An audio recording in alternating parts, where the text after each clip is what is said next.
গেল ২৪ ঘন্টায় হাম আক্রান্ত হয়ে আরও ৮ শিশুর মৃত্যু হয়েছে।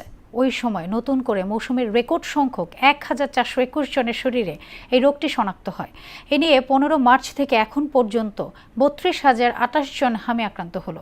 রোগীর চাপ বাড়তে থাকায় চিকিৎসা সেবা দিতে হিমশিম অবস্থা সারা দেশের হাসপাতালে। প্রতিনিধিদের পাঠানো তথ্যে বিস্তারিত জানাচ্ছে ডলি বিনতে মনোয়ারা।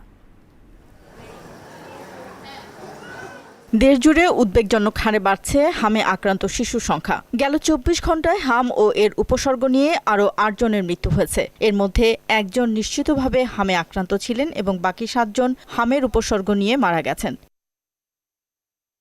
স্বাস্থ্য অধিদপ্তরের তথ্য মতে ১৫ মার্চ থেকে এখন পর্যন্ত হামে আক্রান্ত হয়ে মৃত্যুর সংখ্যা দাঁড়িয়েছে ২৫৯ জনে, আর আক্রান্তের সংখ্যা ৩৬,৬৩১ জন।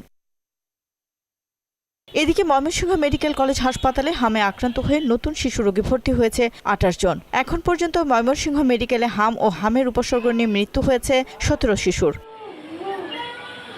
রাজশাহী মেডিকেল কলেজ হাসপাতালে হাম সন্দেহে নতুন করে ভর্তি হয়েছে ২২ শিশু। হাম নিয়ে বর্তমানে হাসপাতালে চিকিৎসাধীন ১২০ জন।